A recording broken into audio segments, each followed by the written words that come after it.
এই দিকে সেই দিকে বাজার গরম করে দিচ্ছে।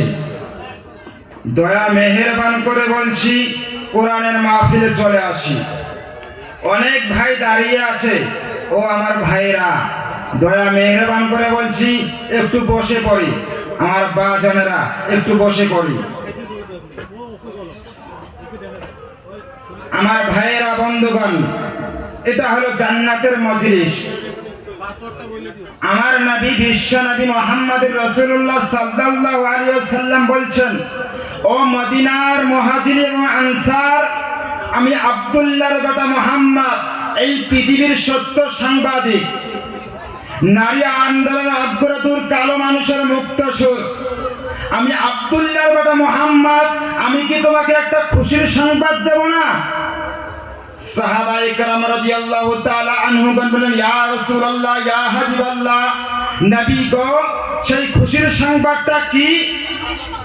বললেন, ও আমার সাহাবারে, পৃথিবীর জমিনের মধ্যে একটা জান্নাতের টুকরা রয়েছে, রিয়াজুল জান্নাতের টুকরা রয়েছে।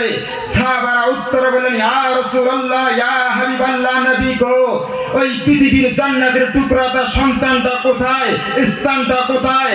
তখন আমার নবী উত্তরের জবান দিয়ে বললেন, ও আমার সাহাবারে, যেখানে দ্বীন এবং দ্বীনের কথা হয়, যেখানে কোরআন এবং হাদিসের কথা হয়, ওটাই হলো রিয়াজুল জান্নাতের বাগান। জয় বলা যাবে না সুবহানাল্লাহ? ভাই, সুবহানাল্লাহর আওয়াজটা একটু আস্তে হলো। কিছু কিছু মানুষ সুবহানাল্লাহ বলেনি, তারা কি মুখে কি ফেবিকুইক কাটা দিয়েছে নাকি? এর চাইতে যদি আমার এলাকার দুইটি মায়েরা ঝগড়া করে, তার থেকে আওয়াজ বেশি হয়ে যাবে। জোরে হবে না সুবহানাল্লাহ? জোরে তাকবীর লাগাই না, তাকবীর, মাশাআল্লাহ। আমার ভাইয়েরা, আমার বন্ধুগণ, আমার কলিজার টুকরা যুবক ভাইয়েরা, মেহেরবান করে বলছি, রাস্তায় অনেক মানুষ দাঁড়িয়ে আছে, দয়া করে বলছি কোরআনের মাহফিলে চলে আসি। অনেক মেয়ে বাজার গরম করে দিচ্ছে, রাস্তায় ঘুরতেছে। যে মেয়েরা বাজারে রাস্তায় ঘুরতেছে, কান খুলে শুনে রাখো, আমার নবী, বিশ্ব নবী মুহাম্মদুর রাসূলুল্লাহ সাল্লাল্লাহু আলাইহি ওয়াসাল্লামের জবান দিয়ে 70টি আলামত বাইর করে নিয়েছে আমার আল্লাহ তাআলা কিয়ামতের পূর্বে। আমার আল্লাহ তাআলা রব্বুল আলামিন বলছেন, ও আমার নবী, পৃথিবীর মধ্যে 70টি আলামত রয়েছে, তার মধ্যে একটা আলামত হয়েছে নারী জাতি। যে নারীগুলো বাজার গরম করে দিচ্ছে, রাস্তায় ঘুরতেছে, বাজারে ঘুরতেছে, সব জায়গায় নারীর দল। দিনহাটা করে যেখানে যাবেন নারীদের ভিড়, নারীর জন্য বাজারে ঢোকা যায় না। এই নারীরা, এত নারী অসংখ্য বেড়ে গেছে, বেহায়ার মতো করে ঘুরতেছে বাজার, রাস্তায়, ইউনিভার্সিটি, কলেজে। ওই নারীদেরকে আমার নবী, বিশ্ব নবী মুহাম্মদুর রাসূলুল্লাহ সাল্লাল্লাহু আলাইহি ওয়াসাল্লাম জাহান্নামের মধ্যে অসংখ্য নারী দেখেছে। তারা অন্য কোন দল নয়, এই নারী জাতিকে দেখেছে। মায়েদের উদ্দেশ্যে বলছি, ওখান থেকে প্যান্ডেলে চলে আসি।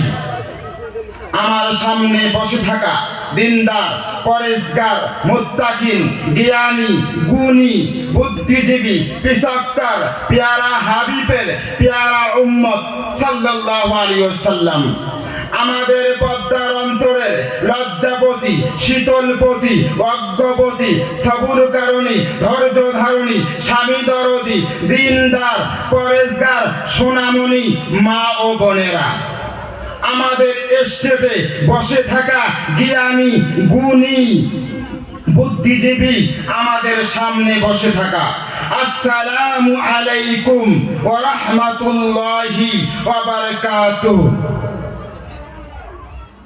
বাজার, এখানে কবরস্থান কোথায়? বাজার কবরস্থান কোথায় এখানে? আমি ভাবছি যে মনে হয় আমি কবরস্থানের সামনে বসে আছি, কারণ কবরস্থানের সামনে যদি 1000টি মাইক লাগিয়ে দেওয়া যায় আর 1000 বার যদি সালাম দেওয়া যায়, সালামের জবাব পাওয়া যাবে না। কারণ মুসলমান এখন সালাম ভুলে গিয়েছে, মুসলমান এখন সালাম দিতে চায় না। সালামকে পছন্দ করে না। সালাম দেয় কারা? এই মুরব্বী চাচারা।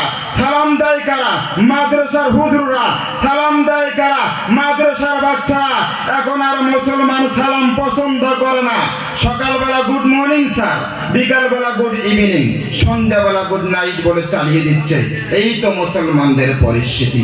একটা কথা কান খুলে শুনে রাখবেন, রাসূলুল্লাহ সাল্লাল্লাহু আলাইহি ওয়াসাল্লামের সুন্নতকে জবাই করে পৃথিবীর মধ্যে যতটা পাতাপি লাফালাফি করি না কেন, খোদার কসম করে বলছি, গ্রামে আমরা কোনোদিন বরকত আনতে পারবো না। ইয়েস, গ্রামে কোনোদিন বরকত আনতে পারবো না। কারণ সালামটা দেওয়া হলো সুন্নত, আর সালামের জবাব দেওয়া হলো ওয়াজিব। আমার ভাইরা, আমার বন্ধুগণ, সালাম দিলে দুইটি বড় বড় লাভ তৈরি হয়। দুইটি বড় বড় লাভ তৈরি হয়। একটা লাভ হলো দুনিয়াবি লাভ, আর একটা লাভ হলো মৃত্যুর পরে লাভ। ইনশাআল্লাহ আমি দুইটি লাভের কথা বলবো।